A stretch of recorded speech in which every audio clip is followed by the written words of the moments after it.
रोशनी के महाकाव्य का नाम है मेवाड़। और ऐसी धरा भूमि पर माननीय राज्यपाल महोदय और चंडीगढ़ के ये गरिमापूर्ण आगमन हम सभी को धन्य कर रहा है। मेवाड़ की रगों में दौड़ता हुआ ये खून और उनके हृदय का प्रत्येक स्पंदन जो आज के कार्यक्रम को गरिमा में बना रहा है। हम उनका इस मौके पर स्वागत करेंगे, अभिनंदन करेंगे। मैं महाड़ा और मेवाड़ देखने वाले मेवाड़ के अद्भुत को गौरवान्वित कर रही है। वे सचमुच राजनीति में शुद्धता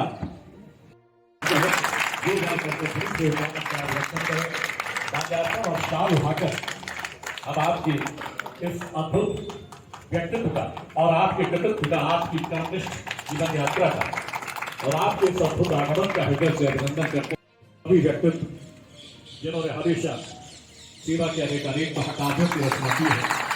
आप सबको प्रेरणा प्रदान करने वाले बहुत से व्यक्तित्व हमारे बीच में उपस्थित हैं। माननीय श्री चुन्नी लाल जी गरासिया साहब राज्यसभा के सदस्य, उनका बहुत बहुत अभिनंदन। हमारे साथ है उदयपुर से लोकसभा के सांसद डॉक्टर मन्ना लाल रावत, उनका भी हम माल्यार्पण करते हुए और शान उठाकर अभिनंदन कर रहे हैं। डॉक्टर लक्ष्यराज सिंह मेवाड़, डॉक्टर मन्ना लाल रावत उदयपुर लोकसभा क्षेत्र का प्रतिनिधित्व करते हैं, हमारी आवाज को गुंजरित करते हैं।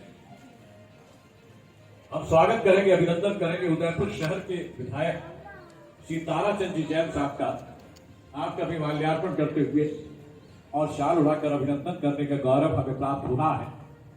ये श्रद्धेय मंच जो वास्तव में श्रेष्ठताओं की समृद्धि की ओर हम सबको उजागर कर रहा है और इसी सत्य निष्ठा से अपने कार्य शिक्षा के साथ उदयपुर ग्रामीण विधानसभा क्षेत्र के विधायक श्री फूल सिंह जी मीणा का बहुत बहुत अभिनंदन करते हैं। उनका भी स्वागत माल्यार्पण और शाल उठाकर डॉक्टर लक्ष्यराज सिंह मेवाड़ स्वागत करते हुए, अभिनंदन करते हुए आपकी करतल ध्वनि इस महान परिसर में गुंजरित होती हुई रविंद्र शिवाजी जी, आपका अभिनंदन और स्वागत की ये स्वर्णिम परंपराएं और उन्हीं परंपराओं से मेवाड़ जिस तरह से अद्वितीय होता है। श्री चंद्रगुप्त सिंह चौहान जो भारतीय जनता पार्टी उदयपुर ग्रामीण के अध्यक्ष हैं, आपका भी हम स्वागत करेंगे, अभिनंदन करेंगे। इतिहास का एक ऐसा स्वर्ण हम स्वागत करेंगे श्री बुद्धदेव जी परिड़ा, जो प्रसिद्ध शिल्पकार श्री फकीर चंद परिड़ा, जो माननीय राष्ट्रपति और कई राज्य सरकारों द्वारा सम्मानित हैं, उनके सुपुत्र हैं, जिन्होंने ये मूर्तियां जिसका अभी अनावरण होना है उसका निर्माण जिन्होंने कराया है, परिड़ा मूर्ति कला केंद्र हरिद्वार उत्तराखंड के वे नियंता है श्री बुद्धदेव परिड़ा जी का बहुत बहुत स्वागत, उनका बहुत बहुत अभिनंदन। उसी अभिनंदनीय मेवाड़ की हृदय स्थली पुरखों के प्रतापी संबल और संतों के त्याग और तपोबल का आशीष लिए अरावली की पत्रकारिता मंत्रमुग्ध होकर अपने अंतःकरण में जिसे स्थान देती है, देख जगत में व्याख्यात और पूजित होता हुआ ये अनवरत मेवाड़, अविरत मेवाड़, अनथक मेवाड़, अभिजित मेवाड़, इन अद्वितीय परंपराओं के रक्षण और प्रतिरक्षण के उद्देश्य से ही 1969 में महाराणा श्री भगवत सिंह मेवाड़ ने महाराणा मेवाड़ फाउंडेशन की स्थापना की और उसी महान उद्देश्य को प्रतिध्वनि देने के लिए आज ये विशेष कार्यक्रम हमने आयोजित किया है। मेवाड़ के स्वर्णिम सैन्य इतिहास में अप्रतिम भूमिका निभाने वाले हाथियों के स्मरणोत्सव अभिनंदन और इन गज प्रतिभाओं के अनावरण हेतु हमारे मध्य पधारे हैं पंजाब राज्य के माननीय राज्यपाल तथा केंद्र शासित प्रदेश चंडीगढ़ के प्रशासक परम श्रद्धेय श्री गुलाब चंद कटारिया साहब। हम माननीय राज्यपाल महोदय की इस गरिमापूर्ण उपस्थिति हेतु उनका हृदय से अभिनंदन करते हैं और अंतरतम भावनाओं से स्वागत करते हैं। माननीय कटारिया साहब इसी विश्व वंदनीय मेवाड़ की शौर्य, स्वाभिमान और स्वाधीनता प्रियता से अनुप्राणित धरा भूमि से संबंध है। यही जन्मे हैं, यही पले हैं, यही बढ़े हैं और यही सांसें लेकर पूरे देश को अपनी अद्भुत सेवाएं दे रहे हैं। माननीय कटारिया साहब ने एक शिक्षक के रूप में अपने कर्म यात्रा को प्रारंभ कर राजनीतिक परिदृश्य पर अनथक सेवा के महाकाव्यों की रचना की है और वर्तमान में आप माननीय राज्यपाल और शासक के गरिमापूर्ण आसन पर अपनी तेजस्विता की किरणें विसर्जित कर मेवाड़ का गौरव संवर्धन कर रहे हैं। इसीलिए तो हम कहते हैं कि आदर्शों के इस उच्च शिखर का सादर शतवंदन, आदर्शों के इस उच्च शिखर का सादर शतवंदन स्वीकारो हम सबके पल का पावन अभिनंदन। आप पधारे बलिदान भू का सम्मान बढ़ा, वीरा पत्नी पन्ना की धरती का मान बढ़ा। आज विश्व में वीर भावना महिमा बंद हुई, प्रण विजयी प्रताप की प्रज्ञा फिर जीवंत हुई। माननीय स्वीकार करें यह भावों का अभिनंदन, भावों का अभिनंदन और यह आदर्शी नमन, यह आदर्शी नमन। संस्कारों का शंखनाद करते हुए मेवाड़ के सुनहरे भविष्य की ओर आपने अपनी प्रतिबद्धता, दूरदर्शिता और विस्तृत दृष्टिकोण के साथ संकेत कर रहे हैं डॉक्टर लक्ष्यराज सिंह मेवाड़ के उस वन आंगन की ओर जहां तहजीब का सूरज मुस्कुराता है, जहां सरलता आपके संस्कारित मूल्यों का शिखर है, मेवाड़ के मूल्य और परंपराएं आपके हृदय की धड़कन है, अहर्निश सेवा आपका धर्म है, स्वाभिमान आपका तेज है और अद्वितीय मेवाड़ के गौरव की अनुभूति आपकी अंतरतम भावना है। यही कारण है कि आपने वस्त्रदान, स्टेशनरी वितरण, पौधारोपण, महिला स्वच्छता प्रबंधन से संबंधित प्रोडक्ट वितरण, स्वेटर वितरण, भोजन के पैकेट वितरण और कई तरह के पेड़ पौधों के बीज बोकर और तनाव प्रबंधन के क्षेत्र में अलग अलग विश्व कीर्तिमान स्थापित कर अपना नाम एक बार नहीं, 2 बार नहीं, बल्कि 8 बार Guinness book of world records में आपने नाम दर्ज कराया है। और इसीलिए हम कहा करते हैं कि धरा के स्वप्न को साकार अब यूं कौन करता है, कि धरा के स्वप्न को साकार अब यूं कौन करता है, तिमिर की राह में दीपक सरीखा कौन जलता है। यही मेवाड़ के डॉक्टर लक्ष्यराज जी मिसाल है, वरना सलीके से परंपराओं को जीवित कौन रखता है। और उन्हीं परंपराओं को जीवित रखता हुआ ये महानतम दृश्य हम सभी देख रहे हैं, क्योंकि हम सभी जानते हैं कि बहुत से लोग हिमालय भले ही बन जाए, सभी की गोद में गंगा नदी नहीं होती। इसी उम्मीद से जलता रहा अंधेरों में कि बिना जले तो कभी रोशनी नहीं होती। और इसी बीच जैसा कि आप सभी देख रहे हैं, उनकी सेवा भावना को अंगीकृत करते हुए जिस एक महान इतिहास को दोहराया है, आज उन्हीं ऐसी प्रतिमाओं का अनावरण माननीय राज्यपाल श्री गुलाब चंद जी कटारिया साहब के करकमलों से होगा। मैं उनसे आग्रह करूंगा कि इस स्मरणोत्सव अभिनंदन के स्वरूप इन प्रतिमाओं का विधिवत अनावरण करें और इसे तमाम महानुभावों को इतिहास की शब्दावली को पुनर्जीवित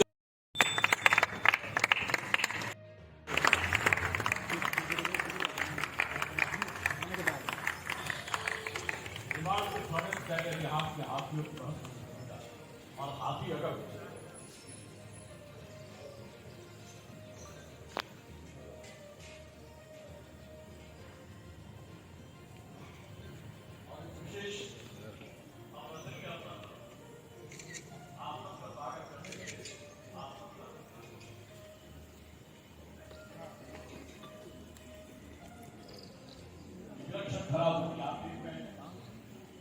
ये हाथी अगर वास्तव में एक दीवार है, लगभग 6 फुट ऊंची ये दीवार, और जिस पर उस बार हाथी जब अपने अगले पैर को जहां रख देते हैं तो कहते हैं उस समय उसकी क्षमताओं का हाथी। उन्होंने 14 महावतों के साथ 7 हाथियों का एक दल राम प्रसाद हाथी के नियंत्रण के लिए भेजा। राम प्रसाद हाथी को उन्होंने अपने नियंत्रण में तो कर लिया।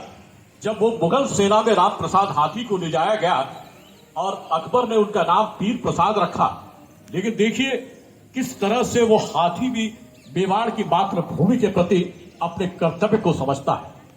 उसे जब वहां मुगल सेना ने भोजन दिया तो उस हाथी ने भोजन ग्रहण नहीं किया। 18 दिन तक वह हाथी बिना भोजन के रहा और आखिर में उसके प्राण न्यौछावर हो गए। तब अकबर ने एक बात कही थी, उस बात को सुनिएगा। तब उसने ये कहा था कि जब मैं महाराणा प्रताप के हाथी को नहीं झुका सकता तो महाराणा प्रताप को कैसे झुका सकता हूं। मेवाड़ में यही एक अद्भुत योगदान है। इस योगदान को कहां किस तरह से हम शब्दों में व्यक्त करें, ये बड़ा ही असंभव है। तो चलिए इस अवसर पर माननीय मुख्य अतिथि महोदय श्री गुलाब चंद जी कटारिया साहब हमारे बीच यहां पधारे हैं। मित्रों, समय स्वयं स्वाति नक्षत्र की बूंद बनकर सीप की चिरस्थायी तपस्या को फल देने के लिए इस आंगन में उतर आया है। कौन वंचित होना चाहेगा इससे? शौर्य की शंखनाद व जीवंतता के प्रतीक और स्वस्थ परंपराओं की आधार भूमि सिटी पैलेस के प्रांगण में मित्रों अब उभर रहा है वह प्रभावशाली स्वर, जैसे घटाटोप में कोई अचानक दिए को रोशन जो है वो नमकीन के बाद ही ग्रहण किया जाता है, तो इस वजह से मैं बीच में जो है आकर उपस्थित हो गया हूँ। आदेश के ऊपर वैसे मेरे को आज यहाँ पर उपस्थिति दर्ज करवानी नहीं थी, मेरा कार्य सिर्फ सबका धन्यवाद ज्ञापित करने का था, जो मैं आज पहले ही जो है प्रथम में सब लोगों का जो है वो धन्यवाद मैं ज्ञापित कर देता हूँ। सबसे पहले तो मैं माननीय श्री राज्यपाल महोदय का हृदय से अपने दिलों की अंतिम गहराई से जो है वो मैं बहुत बहुत धन्यवाद ज्ञापित करना चाहता हूँ। और आपने आज समय निकाला इतिहास के लिए, हमारी संस्कृति के लिए। और हम देखिए साहब आज इतने बड़े पद के ऊपर बैठे, पर मेरे को आज आपको यहाँ पर देख खुशी इस बात की हो रही है कि एक मेवाड़ का लाल जो है इस देश में नहीं पूरी दुनिया के अंदर जो है वो अपना डंका बुला रहा है। ये हमारे लिए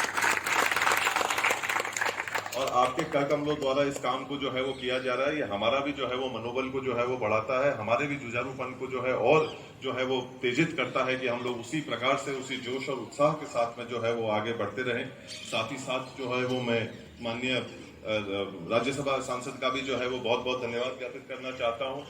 हमारे सांसद महोदय का भी बहुत बहुत धन्यवाद ज्ञापित करना चाहता हूँ। परम आदरणीय जैन साहब का भी जो है वो बहुत बहुत धन्यवाद ज्ञापित करना चाहता हूँ। मीणा साहब का भी जो है वो बहुत बहुत धन्यवाद ज्ञापित करना चाहता हूँ। हमारे शिवाली जी का जो है वो मैं धन्यवाद ज्ञापित करना चाहता हूँ। और हमारे पारिवारिक रिश्तों के साथ में और आप जिस मंच पर विराजमान है वो तो हैं ही, पर चौहान साहब का भी जो है वो बहुत बहुत जो है वो धन्यवाद ज्ञापित करना चाहता हूँ। और हमारे शिल्पकार जो है आज के जिन्होंने और जिनके परिवार ने जो है इस कार्य को जो है वो जीवंत किया है। अक्सर लोग आया करते थे और पूछते थे कि ये जगह क्या है, और हम लोग बचपन से जो है वो इस जगह को देख रहे हैं। और लोगों को जो है हमारे जो यहाँ पर गाइड है जो इस जगह की जो है वो शान है, जान है, इस महलों के अंदर जो है अपनी तरीके से एक रोशनी को भरते हैं, एक नूर को जो भरते हैं, उन लोगों को भी मैं मानता हूं कि कहीं ना कहीं अपनी बात को, अपनी संस्कृति को, अपने इतिहास को जो है वो कहने में कहीं ना कहीं एक सरलता, एक आसानी उनको जरूर महसूस होगी जब लोग, बच्चे, बड़े जो है वो दृश्य देखेंगे। और अक्सर जब हमारे को बचपन में कहा जाता था कि अपने को एक म्यूजियम में चलना है, अपने को जो है जगह को जाकर देखना है, तो अक्सर हम लोग एक उल्टी दिशा के अंदर भागते थे कि अरे बटे जाने कई करेंगे, बोल वांगा रवा दो बटे और चलना। तो अब मैं उम्मीद करता हूं कि आने वाले समय के अंदर इस 21वीं पीढ़ी के अंदर हमारे आने वाली जो भावी पीढ़ी है वो म्यूजियम्स आने से जो है वो कतराएगी नहीं। उनको यहाँ पर एक अलग तरीके का जो है वो रोमांच मिलेगा, उनको एक अलग तरीके की चीजें जो है वो देखने को मिलेंगी, जिससे कि वो कहीं ना कहीं उस सोच के साथ में, उस इतिहास के साथ में, उस संस्कृति के साथ में जो है दिल से जुड़ सके, जहां उनको कहीं ना कहीं आनंद आए। उनको ये नहीं लगे कि कहाँ हमारे माता पिता हमारे को लेकर चले गए, कि जहाँ हमारे को मजा नहीं आ रहा। जब वो यहाँ आएंगे और देखेंगे, और जो अफवाहें फैलाई गई, एक काफी सारी अफवाहें जो है वो ये फैलाई गई इस जगह को लेकर कि जो है वो हाथी को लड़ाया जाता था, लोगों को लड़ाने में शौक होता था, ये जो है वो पूरी तरीके से जो है वो गलत अफवाहें हैं। आज की तारीख में क्या है कि इंसान वर्जिश नहीं करता है। आज हम लोग जो है वो योग कितने सालों का जो है वो इंसान के लिए जो है वो बना हुआ है। योग इंसान जो है हजारों सालों से जो है वो करता हुआ आया। सांस को लेकर जो है वो हम लोग इतने समय से जो है वो करते आए हैं। इंसानों का खेल कुश्ती जो है हमारे को पता है कि हजारों साल जो है वो पुराना खेल है। जब इंसान इस चीज को करता है, या ओलंपिक में हम इन चीजों के अंदर कहीं ना कहीं मेडल जीतते हैं, तो हमारे को अच्छा लगता है। पर जब वही चीज अगर जो है वो एक जानवर को अगर उसकी वर्जिश कराई जाती है, तो हमारे को वो लड़ाई झगड़ा लड़ने लग जाता है। आज जो सबसे ज्यादा हमारे लिए महत्वपूर्ण जो मीडिया यहाँ पर उपस्थित है, मैं आप लोगों से खास तौर के ऊपर इस चीज का आग्रह करूंगा कि जो हमारी सही सोच है, जो हमारी सही जानकारी है, इतिहास के पन्नों के ऊपर जो सही चीजें लिखी हुई है, वो जो है वो हमारे जन जन तक पहुंचनी चाहिए। केवल मजे लेने के लिए और चटकारे लेने के लिए और एक मसाला बनाने के लिए जो है वो कार्य को जो है वो नहीं करा जाना चाहिए। उस टाइम, उस समय पे जंगे लड़ने की आवश्यकता थी। आज आप मेरे को एक बात बताइए, तकरीबन नहीं करते भी 101 हाथी उस जमाने में जो है वो हुआ करते थे। आज अगर आप इंसान को कमरे में बंद करके बता दो मेरे को 10 दिन, 11वें दिन उसका क्या हाल होगा। कोरोना के अंदर हम लोगों का क्या हाल हुआ। जब आप बच्चों को ये कहने लगे कि भाई साहब आप इस कमरे से बाहर नहीं निकल सकते, तो आप अंदाजा लगाइए कि जब एक हाथी को युद्ध के लिए तैयार करना है, उसको जो है वो वर्जिश करानी है, उसको जो है वो तैयार रखना है, तो इंसान और क्या करेगा, या वो जानवर और क्या करेगा जिसके अंदर इतनी शक्ति। तो कहीं ना कहीं उस सोच को हम लोगों को वापस एक दुरुस्त करने की जो है वो आवश्यकता है कि जितना पर्यावरण को लेकर, जितना हमारे बेजुबान जानवरों को लेकर एक सम्मान इस मिट्टी ने किया है, उसका उदाहरण शायद जो है वो जन जन तक नहीं पहुंचा है। आज सबसे पहले मैं इसी क्रम के अंदर, इसी सांस के अंदर माननीय राज्यपाल महोदय का हृदय से जो है वो मैं आभार व्यक्त करूंगा कि आपने एक ऐसी सोच के लिए जो है वो समय निकाला है। वो हमारे लिए बहुत बड़ी बात है, क्योंकि वक्त आता है और वक्त जाता है। वक्त को संभाल कर रखिए, वक्त बेवक्त काम आता है। आज वो वक्त है जो आपने हमारे साथ में उपस्थिति दर्ज करवाकर महाराणा मेवाड़ चैरिटेबल फाउंडेशन के पूरे परिवार का जो है वो आपने एक मनोबल बढ़ाया है। मुझे पता है कि हमारे यहाँ प्रांगण के अंदर पिछले कुछ दिनों से, हफ्तों से इतनी जोश और उत्साह और खुशी की जो है वो उमंग जो है वो लहर रही है कि यहाँ पे कोई कार्य को जो है वो अंजाम दिया जा रहा है। और खास तौर के ऊपर हमारी संस्कृति को लेकर हमारे बच्चे भी जो यहाँ पर उपस्थित है, आप लोग सब जो अपना अमूल्य समय लेकर एक इस संस्कृति जो यहाँ पर जो दर्शाई जा रही है, उस एक महत्वपूर्ण पल के अंदर आप लोग सब एक हिस्सा बने। मैं महाराणा मेवाड़ चैरिटेबल फाउंडेशन की तरफ से आप सभी का पुनः एक बार फिर बहुत बहुत साधुवाद, बहुत बहुत धन्यवाद ज्ञापित करता हूँ। धन्यवाद। हम अपनी पीढ़ियों से इस मेवाड़ राजघराने के प्रति हमेशा नतमस्तक रहे हैं और इसका सम्मान किया। आज आपने पता नहीं एक नई परिपाटी शुरू की। हम आजकल लोकतंत्र के जरूर सिपाही हैं, लेकिन जो जीवन और जो आदर्श मेवाड़ के राजघराने ने रखा है वो दुनिया में कहीं नहीं मिल सकता। मैंने बापारावल से लेकर कितने ठेठ कंधार तक जाकर के अपनी तलवार का लोहा बनाया, और बापारावल को एक ऋषि ने इस प्रकार का आशीर्वाद दिया और उन्होंने ये परिपाटी शुरू की कि हमारे यहाँ राज सिंहासन पर भगवान एकलिंगनाथ विराजमान होंगे।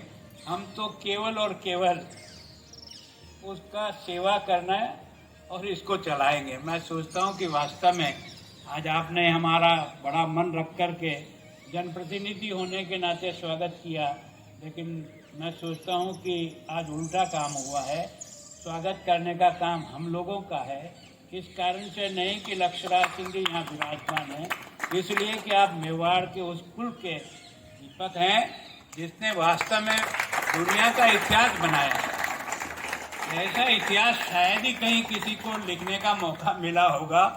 मैं सोचता हूँ कि हम लोग तो उतना ज़्यादा पढ़े भी नहीं, लेकिन हम ये जानते हैं कि किस तरह से मेवाड़ ने इस संस्कृति और धर्म को बचाने के लिए अपनी पीढ़ियां खपाई है। मैं सोचता हूं कि राणा सांगा का वो युद्ध दुनिया आज भी याद करती है, पर हमारा दुर्भाग्य ये रहा कि हमको उस पाठ्य पुस्तक में से ये सारी चीज़ें चली जाने के कारण से हम अपने अतीत को ठीक तरह से समझ नहीं पाए कि वास्तव में ये जो कुल है ये एक तरह से किस प्रकार से इस धर्म और संस्कृति की रक्षा के लिए अपना सब कुछ देने वाला कुल बना। महाराणा भगत सिंह जी के साथ कुछ समय हमको भी रहने का मौका मिला। मैं सोचता हूँ कि उनके ही कारण से आज ये उदयपुर का टूरिज्म जो आज आगे आया ना, अगर इसकी जड़ में कोई है तो उनकी शुरुआत करने वाले वो व्यक्ति थे, जिसकी शुरुआत करने के बाद ये उदयपुर टूरिस्ट का एक हब बनकर के आज आप कई बार देखते हैं ना, हम विश्व में 30वें नंबर पर, 5वें नंबर पर, 4थे नंबर पर, ये केवल और केवल प्रकृति की सुंदरता से नहीं आते हैं, हमारे अतीत के इतिहास के कारण से आते हैं। मैं सोचता हूँ कि आपने भी हाथी के बारे में कहा, हम तो जितना पढ़े उतना ही जानते हैं। मैं जानता हूँ कि एक चेटक जैसा घोड़ा भी स्वामी भक्ति का क्या परिचय दे सकता है, दुनिया में कोई उदाहरण नहीं मिलेगा। 3 टांग का होने के बाद भी अपने स्वामी को सुरक्षित निकाल कर जब तक नहीं ले गया तब तक प्राण अंत नहीं। और मैं सोचता हूँ आप क्या बात करते हो, जब महाराणा ने चेटक की गर्दन को पकड़ करके फूट फूट के रो रहे थे, इसका मतलब हम कितना प्यार करते हैं उसका, जो हमें उस जीत की ओर ले जाता है।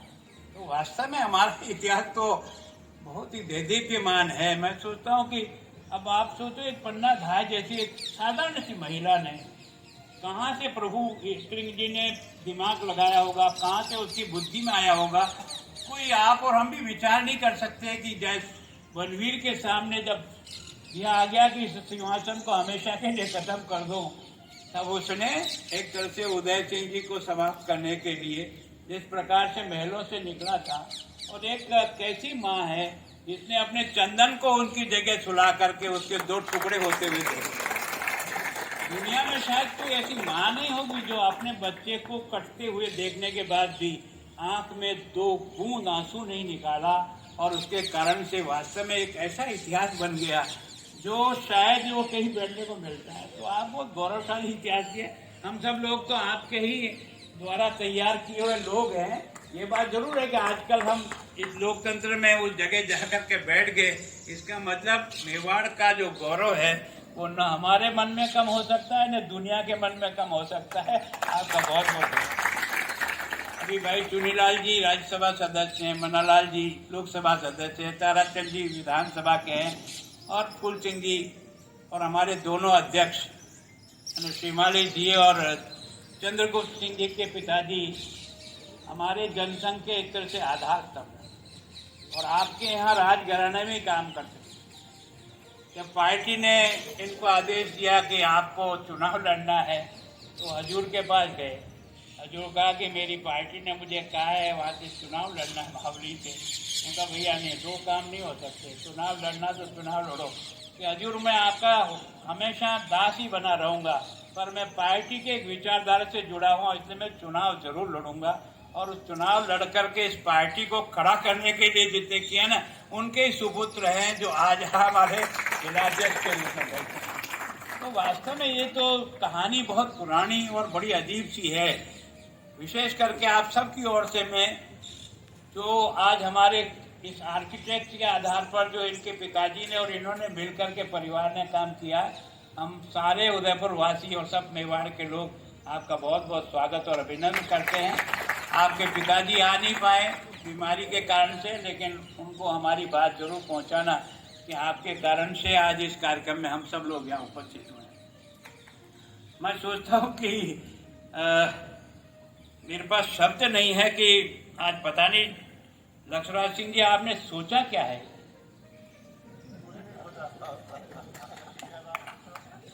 अच्छा, मुझे भी इतना कुछ पता नहीं था, आपने यूं समय देख कराया कि आज कुछ ऐसा करना है। उदयपुर को जो ऊंचाई मिली है वो हमारे इतिहास ने भी दी है, हमारी प्राकृतिक सुंदरता ने भी दी है। अगर ये उदयपुर में दोनों झील नहीं होती और ये फतेह सागर नहीं होता तो क्या आज उदयपुर दुनिया का टूरिस्ट सेंटर बन सकता था। और ये महाराणा साहब के जमाने में कोई एक सर्वे हुआ था, उस सर्वे में ये जो हिंद महासागर में जाने वाला जो पानी है इसको कैसे इधर लाया जाए, ये उस समय की एक योजना पड़ी हुई थी जिसको सुखाड़िया जी ने उठाया। कारण क्या है कि हमारा जो पई का घाटा है उसका पूर्व दिशा का जो पानी है वो तो सीधा का सीधा बहता हुआ बंगाल की खाड़ी में जाता है, और पई के घाटे के उधर का जो पानी है वो सारा का सारा बह करके साबरमती के माध्यम से होता हुआ हिंद महासागर में जाता है। ये उस समय उनकी कल्पना थी कि अगर इस पानी को इधर डाइवर्ट कर दिया जाए तो हमेशा हमेशा मेवाड़ जो है पानी की दृष्टि से स्तर रहेगा। उठाया उसको सुखाड़िया जी ने और उन्होंने प्रारंभ भी किया, पर हम लोगों का राजनीतिक भविष्य 5 साल का ही होता है, कोई गारंटी तो है नहीं। तो वैसे ही जब वो राजनीतिक दृष्टि से एक राष्ट्रपति के चुनाव को लेकर विवाद में आ गए तो उसके बाद उनका राजनीतिक पराभव, और पराभव होने के कारण से उनकी एक अच्छी योजना को भी एक तरह से उस समय के जो बाकी उनके सहयोगी साथी थे उन्होंने दफ्तर दाखिल कर दिया। तो कोई तो कमाल है, राजसमंद बना, कैसे बना, तो ऐसा नहीं है हम आपके परिवार का एहसान नहीं मानते हैं, पर निश्चित रूप से इसको और कैसे बढ़ाए अपन कि ताकि यहाँ का रोजगार जो है ना और अधिक लोगों को मिले, क्योंकि सबसे ज्यादा रोजगार देने की कैपेसिटी अगर किसी में है तो टूरिस्ट को है। अगर ये व्यवसाय चलता है तो दाढ़ी बनाने वाले का भी रेजर भी चलता है, जूते पॉलिश करने वाले को भी धंधा मिलता है, प्रेस करने वालों को भी धंधा मिलता है, पान वाले को भी धंधा मिलता है, होटल वाले को भी धंधा मिलता है। हर आदमी को रोजगार, एक आदमी 5 आदमी को काम दे जाता है, वो है टूरिस्ट। और हमारी सबसे बड़ी क्षमता जो है वो टूरिज्म है। और आपके कारण से, भगत सिंह जी के कारण से इस शुरुआत को लेकर के जिस रूप में आपने आगे बढ़ाया, अब हमने और कई दृष्टि से आगे बढ़े। तो मैं सोचता हूँ कि वास्तव में आपने जिन हाथियों का बारे में कहा, ये हाथी तो गजराज है। कौन सा घर ऐसा होगा जिसमें हाथी का चिन्ह नहीं होगा? मतलब हम गणेश जी के अवतार के रूप में वो हाथी को मान करके सबसे पूज्य अगर कोई माना जाता है तो गणेश जी का स्वरूप है। और मैं सोचता हूँ इस पवित्रता के कारण से ही खुशी, अमन, चैन, शांति आती है। और आपने जो वास्तव में फाइबर का बनाया और जितनी आप बता रहे हो, हम आपके कलाकार का उपयोग करेंगे। शहर के अलग अलग कोनों पर भी, शहर के अलग अलग पार्कों में भी क्या कौन सी आकृति बनाई जा सकती है जिसके कारण से शहर का टूरिस्ट का आकर्षण और बढ़े और शहर के अंदर और लोगों का आना जाने का क्रम बने। तो मैं सोचता हूँ आप सबकी उपस्थिति में, जिस समय मैं निकला था देवगढ़ से, मैंने आपको फोन किया था। मैंने कहा आज मेरा पूरा ट्रेडमिल हो गया, सवेरे 7 बजे से चल रहा हूँ, 8 घंटे तो ट्रेवल की है गाड़ी के अंदर और देख रहा हूँ। और आपने मेरे को दया भी नहीं दी कि आगे क्या होगा। लेकिन मैं सोचता हूँ कि आपको और आपके इस खानदान को देख करके इन मुर्दे में भी जान आ जाती है देश के लिए कुछ करने, देश के लिए कुछ करने की अगर जज्बात पैदा होता है ना, तो इस समर्पण का जज्बात पड़ता है। अगर रतन सिंह को आदेश मिल गया कि तुमको वहां जाकर के बाउंड्री पर रोकना है, तो हाड़ी रानी नई शादी करके आई है, मेहंदी भी अभी तक रची हुई है, लेकिन जब आदेश हुआ ना तो घोड़े पे बैठ कर यूं पीछे 2 बार देखा तो रानी को लगा यार कहीं मन में कमजोरी आ रही दिखती, और इसलिए उसने पराकाष्ठा है। दुनिया में कोई उदाहरण नहीं मिलेगा जिसने अपना सर काट करके पूंजी के रूप में अपने पति को दे दिया है कि देश की आजादी और मेवाड़ की आजादी ये सबसे महत्वपूर्ण है। और मतलब यहाँ का तो एक संपूर्ण ऐसा पवित्र है। दुर्भाग्य हमारा यह रहा कि हमने अपने बच्चों को अपने इतिहास से जोड़ने का प्रयास नहीं किया। यहाँ कोई आनंद मनाने के लिए, मौज मस्ती करने के लिए राजा का पद नहीं मिला। मैं सोचता हूँ कि सब प्रकार के संघर्षों को निमंत्रण दे करके मैं तो सोचता हूँ कि वास्तव में हम बहुत भाग्यशाली है। और इस कारण से आप भले हमारा स्वागत करो, पर हम सब मिल करके आपका स्वागत और आपके परिवार का स्वागत करें, क्योंकि मेवाड़ हमेशा एक तरह से देश और दुनिया में जो जिस प्रकार की ख्याति प्राप्त की है,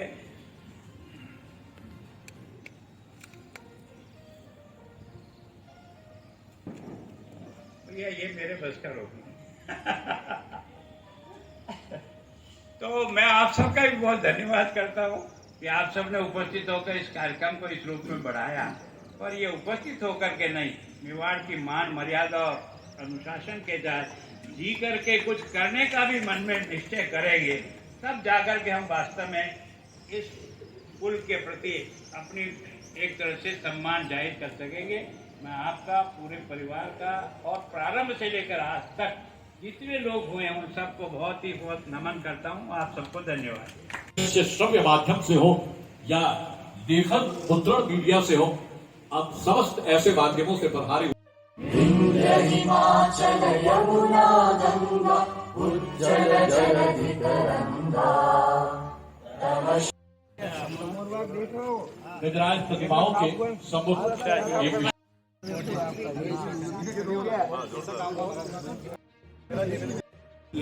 मेवाड़ को जिस जगह उन्होंने स्थापित किया, जिस जगह ये राजधानी बनाई, जिस प्रकार से जिलों की रचना की, उस जमाने में भी जिस आर्किटेक्ट के आधार पे किया है। आपने देखा राजसमंद की पाल के नीचे कितना भी आप खोदो पानी की एक बूंद नहीं आती।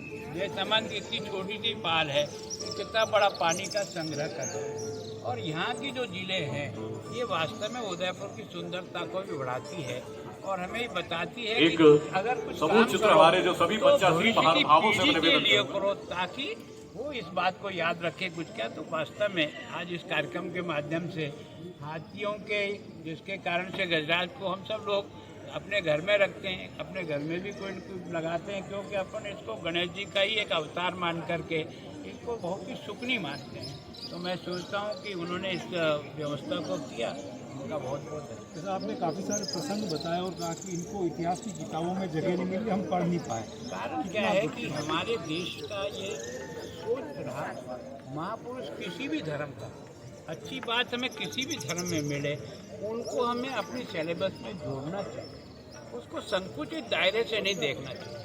अगर कोई ईसा मसीह की किसी घटना से भी कोई व्यक्ति को प्रेरणा मिलती है तो जोड़ो न, किसी दिक्कत है। लेकिन हमने जो धर्मनिरपेक्ष के नाम पर अपने अतीत से जो हमने काटने का प्रयास किया, उसके परिणाम से देश ने बहुत तरक्की की है, लेकिन व्यक्ति के जीवन में जिस प्रकार का समर्पण चाहिए, जिस प्रकार का एक तरह से उत्साह चाहिए देश के बारे में, उसमें कमी आई। उसका कारण हमारा पाठ्य पुस्तक देखे। कभी मैं बच्चा था तब हरिश्चंद्र की कहानी पढ़ते थे, और मैं सोचता हूँ हरिश्चंद्र ने जिस प्रकार का उदाहरण दिया कि वो किस जगह नौकरी कर रहा है और वहाँ भी अपने बच्चों का कफन तक के लिए भी जो ड्यूटी उसकी लगाई है उसकी वो पालना कर रहा है। इसका मतलब समझिए हमारे देश का कैरेक्टर कितना ऊंचा था। तो मैं सोचता हूँ अगर हमारे बच्चों को संस्कार और कैरेक्टर बनाना है तो हमें अतीत की अच्छी घटनाओं से जोड़ना चाहिए। इसमें अपने आप को सांप्रदायिक और नई सांप्रदायिक की भूख से अलग हटाना चाहिए। चाहे किसी में भी अच्छे गुण, अगर कोई मुस्लिम समाज में भी कोई अच्छी चीज़ है सीखने लायक है तो करना चाहिए, क्या दिक्कत है। सिख समाज में भी लगता है कि संगत और पंगत, मैं सोचता हूँ कोई सोच सकता है क्या, है ना। बड़ा से बड़ा व्यक्ति भी उसी पंगत में बैठता है और छोटा से छोटा भी वही बैठता है और उसी तरह से सेवा करते हैं। तो कुछ चीज़ें जहाँ से अच्छी मिल सके लेना चाहिए। मेरी ये आपने कहा उदयपुर में चौराहे पर भी ऐसी प्रतिमा लगाया जाए जो शिक्षा। देखो हम सोच रहे हैं, वैसे तो हमने सोचा था हम इसमें मार्बल की लगाए, पर मार्बल की क्या है 3 फीट से ऊपर की अगर कोई बनाते हैं तो कॉस्ट बहुत एकदम बढ़ती है, तो शायद उतना हमसे एडजस्ट होगा कि नहीं होगा तो हम देखेंगे हम अपने बजट के आधार पर।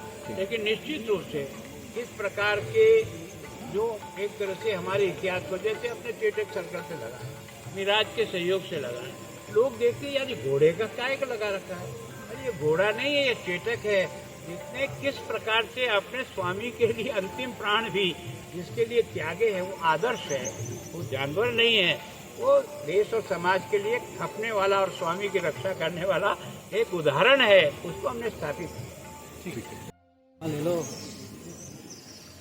ले लो भैया, मैंने एक बार बोला है।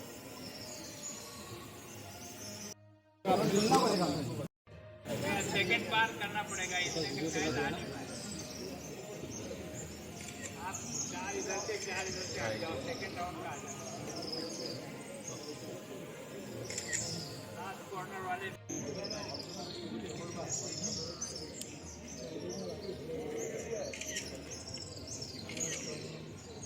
Thank you. और इस कार्यक्रम के संचालन के लिए विशेष तौर पर कोटा से आया हूँ, और इससे पहले भी महाराणा मेवाड़ फाउंडेशन की जो सम्मान समर्पण समारोह यहाँ मानेक चौक के इस मंच पर होते रहे हैं, उसमें भी मैं पिछले 24 साल से आया हूँ, और मेरे लिए बड़े गर्व की भूमि है। ये धरती ही कुछ ऐसी है कि अपने आप यहाँ से शब्द प्रस्फुटित होते हैं। ये धरती स्वयं ऐसी भावना को प्रतिबिंबित करती है कि हमारे लिए सारा कार्य और हमारा जो शब्द विन्यास है, जो शब्द शिल्प है, वो अपने आप में बड़ा ही सहज हो जाता है। मेवाड़ की इस भूमि को मैं नमन करता हूँ। ये मेरे लिए मेरी आन बान और शान की भूमि है, मेरी कर्म भूमि भी रही है, और इसके अलावा जिस तरह से निरंतरता मेवाड़ के समूचे वैभव में दिखाई देती है, यहाँ के शौर्य, यहाँ की आन बान शान, यहाँ की संस्कृति, यहाँ की ऐतिहासिक विरासत, यहाँ का पुरातत्व, यहाँ के महल, यहाँ की झीलें सचमुच अद्वितीय है, और इसीलिए मेवाड़ पूरे विश्व में वंदनीय माना जाता है, और मैं स्वयं गर्व की अनुभूति करता हूँ। गाइड है हमारे जो पर्यटकों के साथ में रहते हैं, उनको भी उस जगह की संस्कृति और इतिहास को समझाने में भी जो दिक्कत आती थी, तो उस सिलसिले को लेकर हम लोगों ने यहाँ पर सब लोगों ने मिलकर एक निर्णय लिया कि क्यों ना यहाँ पर हाथी की पूरी विशाल एक प्रतिमा जो है वो लगाई जाए, और वो दृश्य जिसके लिए ये जगह जो है वो के लिए कार्य में काम आती थी, उसको जो है वो वर्जिश के कार्य के अंदर उसी प्रकार में उसी रूप के अंदर जो है वो हाथी को दिखाया जाए। तो उसी तरीके से उस चीज़ को आज वापस जो है वो इस 21वीं सदी के अंदर उसको जीवंत किया गया। वर्जिश शब्द आपने इस्तेमाल किया, क्या क्यों कहा जाता है मनोरंजन के लिए यहाँ पे हाथी झगड़ा करते थे, लेकिन सही में क्या होता था, क्या कारण था कि इस तरह से हाथियों का प्रदर्शन? जी ये अक्सर जो है वो झूठ जो है वो पूरे संसार के 100 चक्कर लगा चुका होता है, सच फिर भी जूते ही पहन रहा होता है। तो आज मैं मीडिया का भी जो है सबसे पहले बहुत बहुत धन्यवाद ज्ञापित करना चाहूँगा, और सही बात जो है वो लोगों तक ये पहुँचे कि उस समय के अंदर जो सबसे ज़्यादा आवश्यकता थी वो ये थी कि हाथियों की तंदुरुस्ती और चुस्ती और दुरुस्ती वो सबसे ज़्यादा ज़रूरी थी, और वो इस वजह से ज़रूरी थी क्योंकि हाथियों को जंग में एक बहुत ही अहम भूमिका जो है वो निभानी पड़ती थी। अगर आप हाथी की वर्जिश नहीं कराएंगे, आप मनुष्य की ही वर्जिश नहीं कराएंगे, तो वो स्वयं ही आलसी हो जाता है। तो उसी प्रकार से आज की तारीख में हाथी जैसा जो एक जानवर है, उसकी एक वर्जिश होना, उसकी एक चुस्ती जो है, फुर्ती जो है वो रहना, वो हमारे लिए कितनी आवश्यक है। हमने इन चीज़ों को जो हकीकत की जो दास्ताएँ जो है वो रही हैं राम प्रसाद के माध्यम से, जो हमने देखी हैं, सीखी है, समझी हैं, पढ़ी हैं, उसको पूरा जो है वो जीवित करने की जो है वो आवश्यकता है कि हाथी जो एक युद्ध के अंदर एक मनुष्य को ले जाता है, उसका भरोसा अपने खुद के सारथी पे और हाथी पे, दोनों पे एक दूसरे के ऊपर इतना रहता है, और वो तब रह पाएगा जब हम फिट रहेंगे। आज की तारीख में हम लोग, इंसान जो है वो कुश्ती करता है, हम लोग इन चीज़ों के अंदर मेडल अंतर्राष्ट्रीय स्तर के ऊपर जीतते हैं तो हमको खुशी होती है। उसी प्रकार से पुराने ज़माने के अंदर जब इंसानों को अपने खुद की सांस को जीवित रखने के लिए, उस समय को जीवित रखने के लिए, अपने स्वाभिमान को जो है सुरक्षित रखने के लिए ये सारे कार्यों को जो है वो कराया जाता था। उसी की सोच के अंतर्गत हाथियों की भी वर्जिश कराई जाती थी, जिससे कि वो चुस्त और दुरुस्त रहे। आपने एक अनूठा उदाहरण पेश किया कि पशु प्रेम का, जी, तो उसके बारे में किस तरह से आपको ये आया कि कहाँ से प्रेरणा मिली कि पशु प्रेम? नहीं, देखिए, सबसे पहले धन्यवाद आपका इस सवाल के लिए। पशु प्रेम जो है वो हम लोगों को समझना पड़ेगा कि हर भारतीय के जो है वो रग रग में जो है वो बसा हुआ है। समय को लेकर जो है कहीं ना कहीं इन चीज़ों को जो है वो भटका दिया गया, इसको अलग तरीके से जो है वो पेश करा गया। आज आप वीर शिरोमणि महाराणा प्रताप को जो है वो उनका प्रेम चेतक के प्रति, उनका प्रेम जो है वो राम प्रसाद के प्रति आज आप देखिए कितना है। आज भी इस 21वीं सदी के अंदर मनुष्य जो है वो जानवरों को, पशुओं को जो है वो पालने का काम आज भी कर रहा है।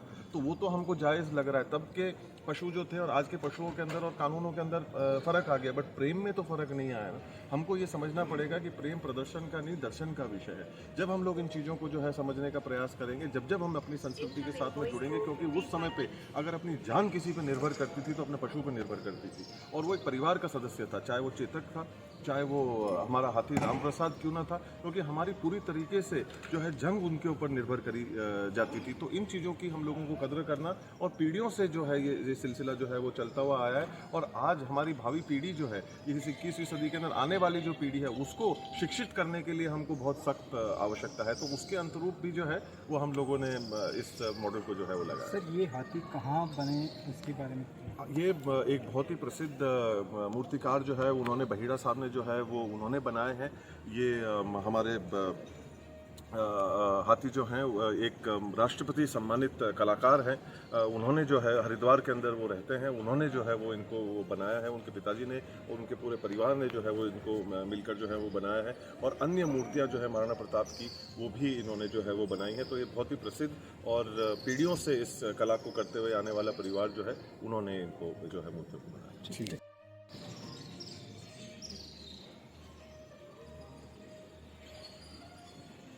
दोस्तों, अभी हम सिटी पैलेस में हैं, जहाँ आप देख सकते हैं कितना सुंदर दृश्य है। आज यहाँ पर भव्य आयोजन किया गया।